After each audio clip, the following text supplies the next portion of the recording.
Жамбыл облысында бүгінгі таңда 52 бұқаралық ақпарат құралдары жұмыс істейді.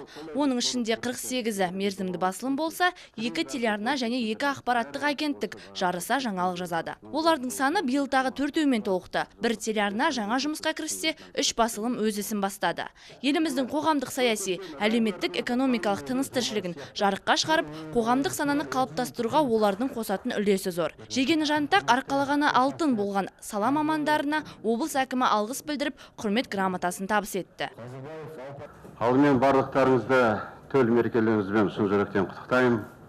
Отбасыларыңызға амандық, өздеріңізге денсаулық, барлықтарыңызға тек қана жақсылық тілеймін.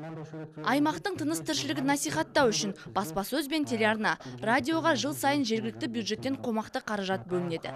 Демек, қолдау бар жерде тындырымды тірлік те бар. Халықтың көзі, құлағы һәм тілі болып жүрген қауымға алдағы уақытта да демеу көрсетілмек. Сондай-ақ Жамбыл жерінің абыройын алталашқа асқақтатып жүрген республикалық мерзімді басылымдар мен телеарна тілшілері де осы жиыннан табылды.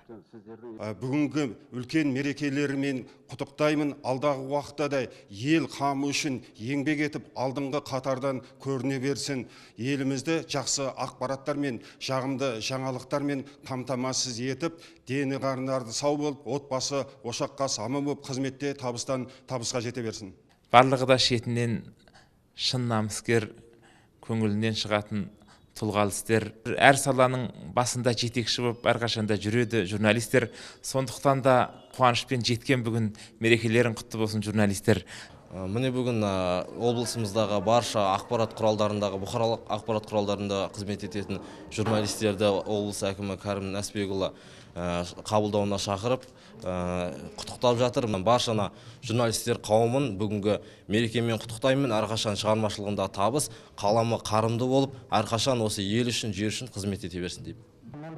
Мемлекетіміздің мүддесі мен мұраты жолында аянбай тер төгіп жүрген қаламы ұшқыр, ойы жүйрік журналистердің алдағы уақытта да жақсылықтың жаршысы болып қала бермек. Салтанатты жиын соңында облыс басшысы қалам ұстаған қауымның елбасының салиқалы саяхатын насихаттай беретіндеріне сенім білдірді. Құрметке бөленгендер естелік суретке түсіп тарқасты. Жансұлу Дүйсенәлі, Марат Таубаев, 7-7 Ньюс.